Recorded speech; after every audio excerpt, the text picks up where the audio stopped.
The first time the water stopped, everyone thought it was a glitch, a temporary outage, maybe a burst pipe somewhere down the street. People filled bottles, shrugged, and waited for it to come back. But I knew exactly why it stopped. And the truth is, I didn't warn anyone. If you live in an HOA neighborhood, you already know the rules can get intense. Lawn height, fence color, mailbox style. They say it protects property values and keeps the community looking perfect. Most people roll their eyes and follow along. I did too, until the day the HOA crossed a line no one thought they ever would. They built over my private water line. Not near it, not beside it, directly on top of it. At first, I didn't even realize what was happening. The construction showed up early one morning. Trucks, cones, workers in bright vests marking the pavement with neon spray paint.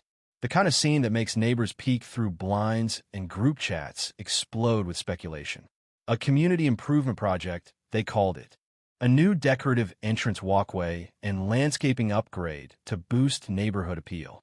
It sounded harmless, even nice, but something about those spray-painted lines felt wrong. One of them ran straight across the corner of my property, right where my underground water line feeds into the main supply. I walked outside and asked a simple question. Did anyone check the utility maps? They told me everything had been approved. Everything had been cleared. Everything was handled. You ever hear someone say something so confidently that you start doubting what you know is true? For a moment, I almost believed them. Almost. Then the digging started. The sound of heavy machinery tearing into the ground hit differently when you know what's buried underneath. Every scoop of dirt felt like watching someone open a safe that doesn't belong to them. I pulled out my paperwork, my property survey, the original utility layout from when the house was built, and there was in black and white. My private water line ran exactly where they were pouring concrete.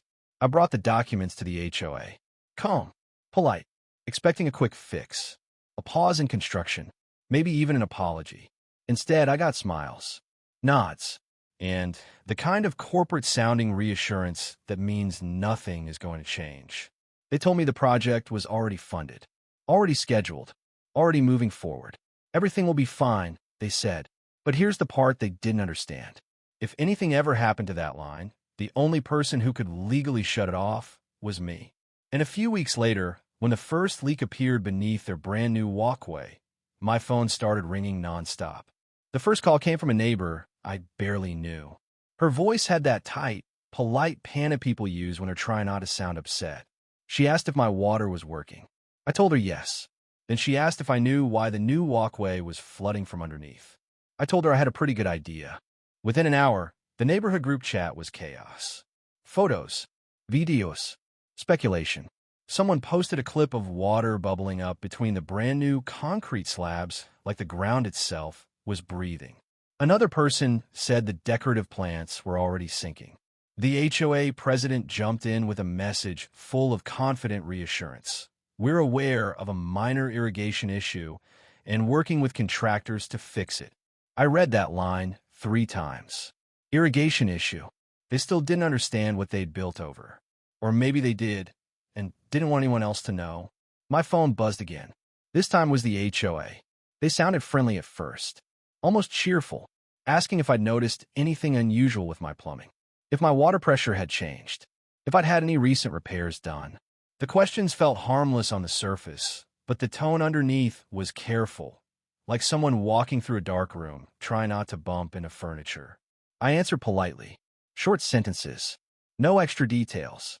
Then came the pause, the kind of silence where both sides know the conversation isn't really about plumbing anymore. Finally, the HOA representative asked if I could come take a look at the walkway with them. Said the contractor wanted to rule out private line interference. Private line interference. The words landed like a quiet admission. I agreed to meet them. That afternoon, the sun was brutal, the kind of heat that makes new concrete shimmer. The HOA board stood in a neat little line near the entrance feature they'd been so proud of weeks earlier. Stone pillars, decorative lights, fresh landscaping. It was supposed to be the neighborhood's new centerpiece. Instead, it looked like a slow disaster. Water seeped from the seams of the walkway in thin, steady streams. The soil around the plants had turned dark and heavy. A faint, constant hissing sound hung in the air if you stood still long enough.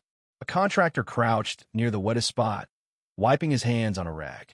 He didn't smile when I walked up. He didn't introduce himself either. He just looked at me the way mechanics look at drivers who ignored a warning light for too long.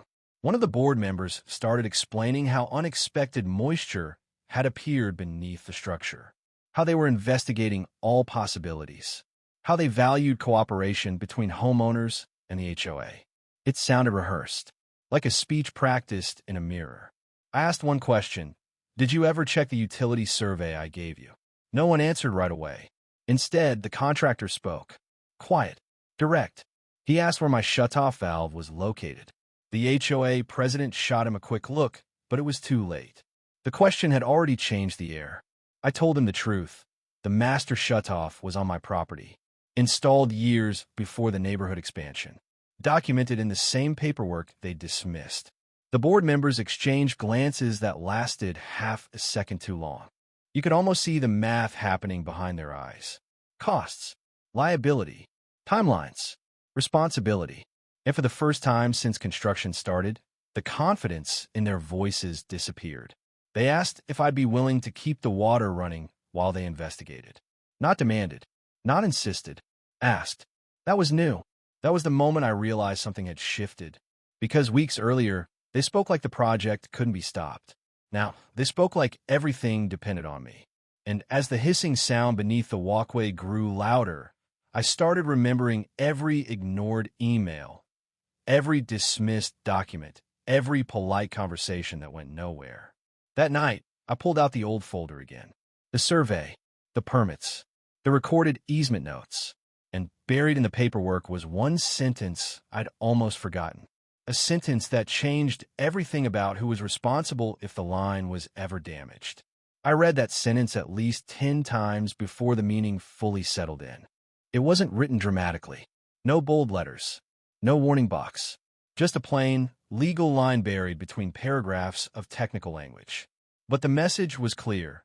Any structure built over the private line without a formal easement transferred full liability to the party who built it. Not shared responsibility. Not partial responsibility. Full liability. And suddenly, the nonstop phone calls made sense. The next morning, the HOA called again. Their tone had changed overnight. The confidence was gone, replaced by something softer and more careful. They asked if we could work together toward a solution. They mentioned community spirit, cooperation, understanding, words that never appeared in their emails before construction started. I told them I'd think about it, and I meant it, because here's the part no one talks about in stories like this. I didn't actually want to fight. I like my neighborhood. I knew the people walking their dogs every evening, the couple who waved from across the street, the kids who rode bikes in messy circles on the cul-de-sac. Turning off the water wouldn't just affect the HOA. It would affect everyone. That realization sat heavy in my chest all day. Later that afternoon, I noticed a black SUV parked outside my house. Not in the driveway, not at the curb directly in front, just close enough to be noticeable without being obvious. When I stepped outside, the driver pretended to check his phone. When I walked back in, the car stayed. Maybe it was nothing, but it didn't feel like nothing. By evening, the neighborhood group chat had turned into a rumor machine. Someone said the walkway might need to be torn up. Someone else claimed the HOA was facing serious costs. A third neighbor posted a blurry screenshot of an email mentioning emergency meetings and contractors being called back. Then a private message popped up from the same neighbor who called me first. She apologized for bothering me again. Said the HOA had gone door to door asking if anyone knew who controlled the main shutoff. She wrote that they seemed really stressed. I stared at the message longer than I should have, because that meant the HOA hadn't told the neighborhood the truth.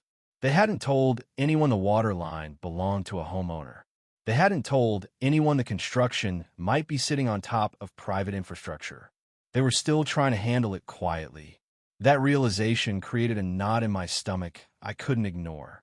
Keeping quiet protected me legally, but staying silent meant my neighbors had no idea how serious this could get.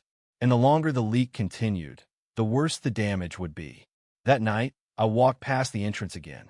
Floodlights illuminated the walkway now, making the water shimmer like thin glass across the surface.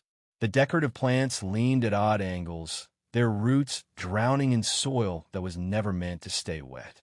The hissing sound was louder in the dark, a steady whisper beneath the concrete, a reminder that time was running out. The next day, a certified letter arrived. The envelope alone told me this wasn't friendly anymore. Formal language, legal tone, carefully chosen words that sounded polite but felt heavy. The HOA wanted immediate access to inspect the shutoff valve and discuss temporary control options. Temporary control options. I read that phrase twice, then a third time. They weren't just asking for cooperation anymore. They were preparing for a scenario where they didn't have it. And that's when the doubt started creeping in. What if they believed I'd already shut the water off once? What if they thought I was the reason the leak had gotten worse? What if this turned into a legal battle no one could afford? For the first time, the situation felt bigger than a construction mistake. It felt like a turning point, because every choice from here would have consequences. For the HOA, for the neighborhood, and for me. I placed the letter back in its envelope and set it on the kitchen counter. The house was quiet, but my phone kept lighting up with new messages, new rumors, new questions. Outside, somewhere beneath a brand new walkway, the leak continued. And for the first time, I started wondering whether shutting the water off would fix the problem or make everything explode. By the end of the week, the neighborhood felt different, quieter, tenser, like everyone was waiting for something they couldn't name yet. The HOA scheduled an emergency community meeting for Saturday morning. The email said it was about a construction update and infrastructure concerns. Neutral wording, calm tone, but the message arrived late at night, which told me everything I needed to know. This wasn't routine. This was damage control. I almost didn't go. Part of me wanted to stay home and let the board handle the mess they created. But another part of me knew the story was already moving without me. Rumors were spreading. Questions were multiplying. And sooner or later, my name would enter the conversation whether I showed up or not. So I went. The clubhouse was packed.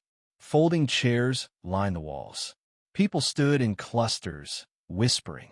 You could feel the tension in the room like humidity before a storm. Conversation stopped when board members walked past. Smiles looked forced. Nobody laughed. The HOA president opened the meeting with a practice speech about transparency and community cooperation.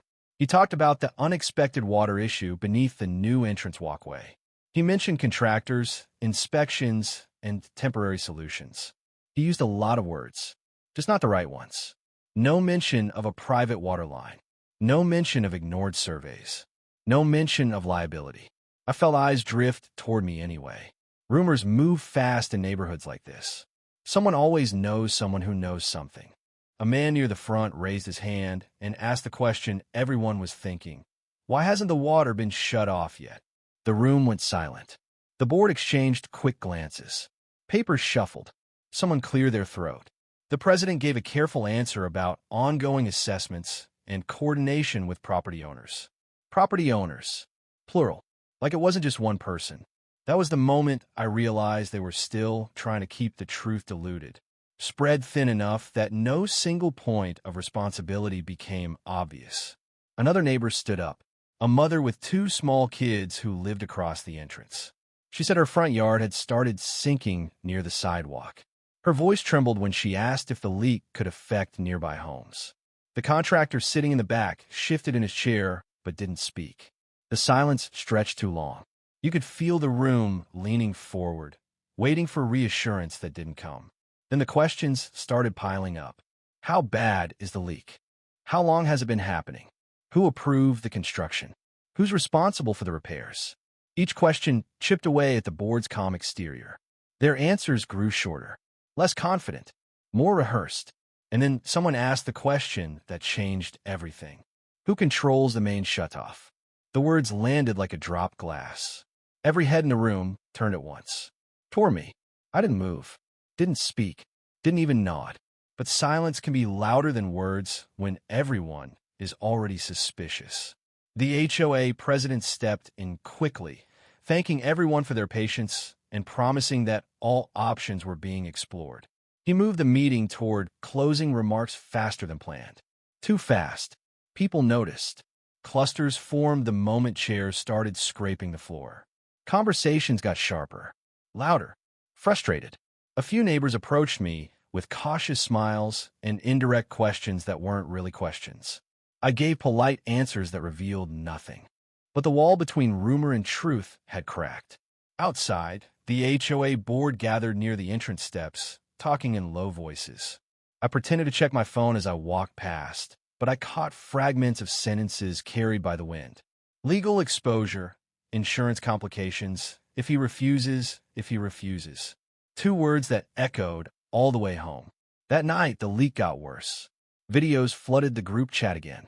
Water streaming across the walkway. Soil collapsing around the decorative lights. Someone posted a clip where you could actually hear the hissing over the sound of crickets. The comments underneath were no longer polite. They were angry, demanding action, demanding answers, demanding the water be shut off immediately. My phone buzzed nonstop. Neighbors asking if I could help. The HOA asking for urgent cooperation. Unknown numbers leaving voicemails that sounded increasingly desperate. I stood at the kitchen window, staring into the dark, phone glowing in my hand. One call kept repeating. The HOA president. Over and over. I didn't answer. Not yet. Because for the first time, the entire neighborhood knew the water could be shut off at any moment. And they were all waiting to see if I would do it. I finally answered the call the next morning. Not because I wanted to, because the silence had started to feel heavier than the conversation. The HOA president didn't waste time with small talk. His voice sounded strained, like someone who hadn't slept. He said they needed to meet immediately. In person. Urgent. When I arrived at the clubhouse, the atmosphere felt completely different from the community meeting. No folding chairs. No speeches.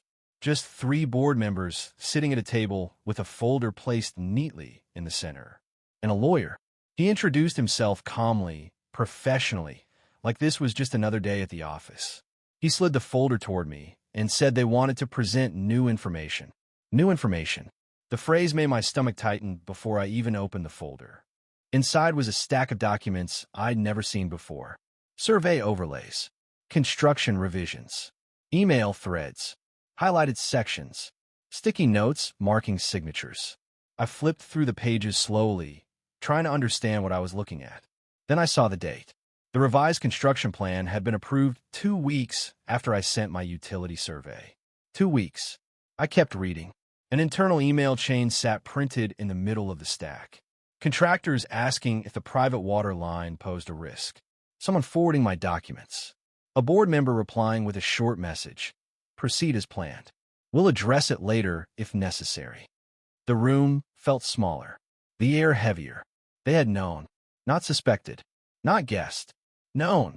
The HOA president started talking quickly, explaining that the board at the time had made an unfortunate judgment call, that they believed the line wouldn't be affected, that they never expected the leak to become this serious. His words blurred together. Apologies layered over explanations. Explanations layered over excuses.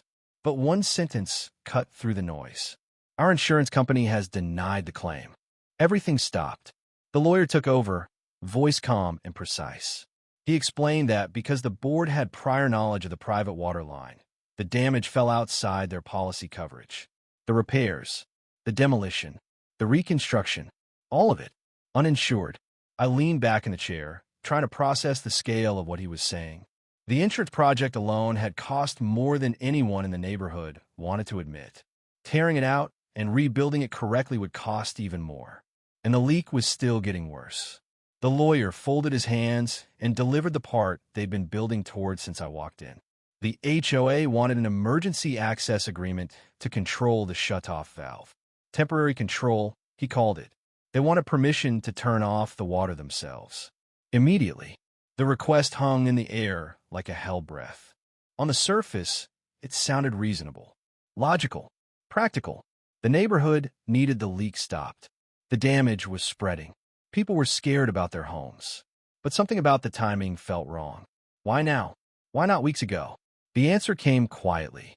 Because the next document in the folder showed the projected repair costs. The numbers were staggering. 6 figures just to remove the damaged walkway. More for excavation. More for rerouting the line.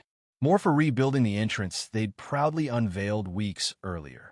If the water shutoff stayed under my control, they needed my cooperation. If they gained access to it, they could act without me. And the moment they acted without me, the story changed. Responsibility shifted. Control shifted. The narrative shifted. The lawyer explained that granting access would demonstrate good faith cooperation, that it would help the neighborhood move forward faster, that it would show unity. Unity. The word echoed in my head as 2 timelines started forming at once. Inside the clubhouse, the board waited for my answer, watching every expression, every breath. Outside, the leak kept spreading beneath the concrete. Neighbors were messaging again, asking if the water would finally be shut off today, saying their yards felt softer, their sidewalks uneven, their patience gone.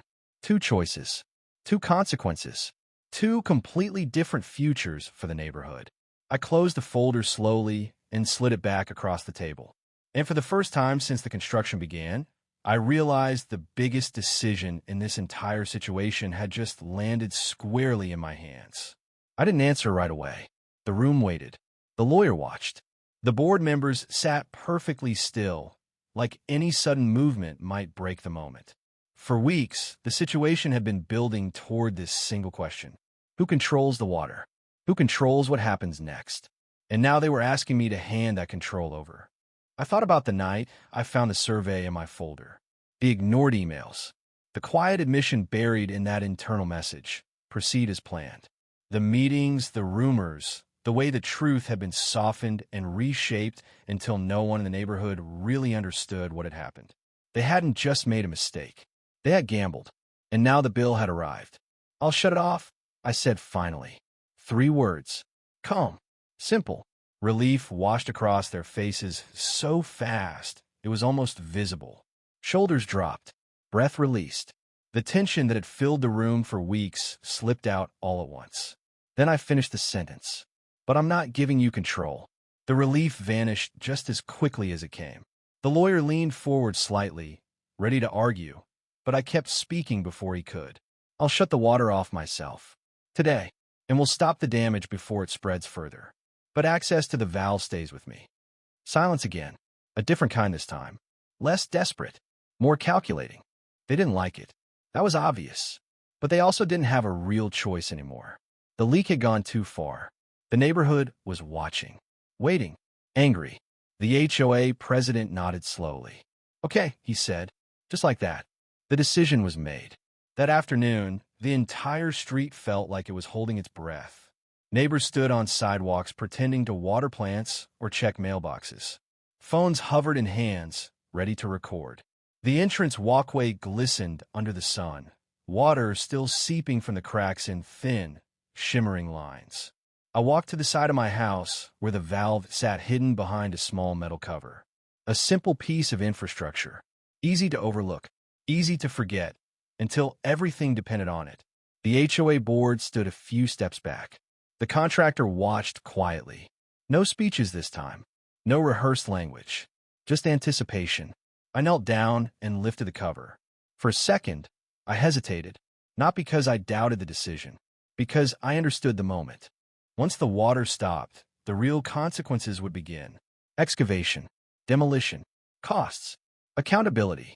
Everything they'd been trying to delay would finally start moving. I turned the valve. Slowly. The metal resisted at first, stiff from years of stillness. Then it gave way with a low, grinding creak. One full turn, then another. Somewhere beneath the concrete, the hissing stopped. Not gradually, not softly, just stopped. The silence that followed felt louder than the leak ever had. Neighbors started whispering almost immediately. Phones lowered. Shoulders relaxed. The tension that had gripped the street for weeks finally broke. But the quiet only lasted a moment, because the contractor stepped forward, staring at the walkway with a frown. He crouched near the damp concrete, pressing his palm against the surface like he was listening for a heartbeat. His expression changed slowly, confusion replacing relief. He stood up and said 4 words that froze everything again. It's still sinking. At first, no one understood what he meant. The water was off. The leak had stopped. That was supposed to fix it. But then we all saw it. A faint, jagged crack creeping across the base of the stone entrance pillars. Almost invisible unless you were looking directly at it. The ground beneath the structure shifted with a soft, unsettling crunch. The contractor's voice dropped. This wasn't just a leak.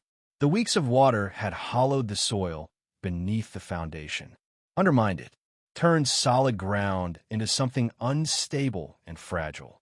The entrance wasn't just damaged. It was collapsing. The HOA president stared at the widening crack, face pale. The board members exchanged looks that needed no translation. The cost they'd feared had just multiplied. And suddenly, the earlier request for valve access made sense in a whole new way. They hadn't just wanted to stop the leak. They had wanted to stop the collapse before anyone realized how serious the damage really was. I stood there, watching the centerpiece of the neighborhood slowly shift under its own weight, and understood the final truth of the situation. Turning off the water hadn't ended the crisis. It had only revealed how deep it really went. The entrance came down 3 days later. No ceremony, no speeches, just caution tape, heavy machinery, and the slow, grinding sound of demolition where a community upgrade had stood only weeks before. The stone pillars that once welcomed everyone home were reduced to broken slabs stacked neatly at the edge of the road. The decorative lights were pulled from the ground like weeds. The walkway disappeared piece by piece until the entrance looked the way it had months earlier, plain, unfinished, honest. It felt strange how quickly the neighborhood adjusted. The group chat went from panic to progress updates. Photos of muddy trenches replaced videos of flooding concrete. Contractors worked from sunrise to sunset, rerouting the private water line properly this time, triple-checking maps, permits, and surveys that should have been taken seriously from the start. The tension didn't vanish overnight, though. At first, neighbors were polite but cautious around me. Conversations paused when I walked up. Smiles lingered a second too long. I understood why. For weeks, my name had been attached to the words shut-off valve and water supply. In a neighborhood where comfort depends on stability, that kind of power makes people uneasy. Then something shifted. One evening, the neighbor who first called me knocked on my door. She brought cookies and a quiet apology for the rumors she'd believed early on. She said she finally understood what had really happened, that the board had started sharing more details once the insurance denial became public and the demolition began. Transparency had arrived, late but unavoidable. After that, conversations became easier, more honest. People asked questions directly instead of whispering theories. Some admitted they'd never realized how much responsibility homeowners carry beneath the surface of their property. Others said the whole situation made them read their HOA emails more carefully than ever before. The board changed too. The next community meeting felt completely different from the one before. No polished speeches, no vague language. They explained the timeline openly, how the project had moved too fast, how warnings had been ignored, how the cost of rushing had become painfully real. A new policy was announced requiring third-party utility verification before any future construction. It sounded technical, boring even, but everyone in the room understood what it really meant. Lessons had been learned the hard way. Months later, the new entrance finally opened. Simpler design, smaller footprint, built carefully around the rerouted water line with permits, inspections, and documentation stacked thick enough to make everyone sleep better at night. No grand unveiling this time, just a quiet completion. Sometimes I walk past it in the evening when the lights flick on and the neighborhood settles into its familiar rhythm again. Kids ride bikes. Dogs bark in the distance. Sprinklers click on and off without anyone thinking twice about the water running beneath their feet. And every time, I think about how close everything came to unraveling because one warning was dismissed, one email ignored, one decision rushed. People assume big neighborhood conflicts explode with shouting and dramatic confrontations. The truth is quieter than that. Most of the time, they grow slowly from small choices no one thinks will matter. Until they do. Looking back, I don't feel triumphant about shutting the water off. I feel relieved that the story didn't end worse. Because this was never really about control or power or winning an argument with the HOA. It was about accountability, communication, and the simple reality that what's buried underground can affect everyone above it. If there's one thing this experience taught me, it's this: the systems we ignore are the ones we depend on most. So read the documents. Ask the uncomfortable questions. Speak up early, even when it feels awkward. Because the moment you think something is probably fine is often the moment it stops being fine. And if this story made you think differently about the rules, the risks, or the quiet infrastructure around your own home, then it was worth telling.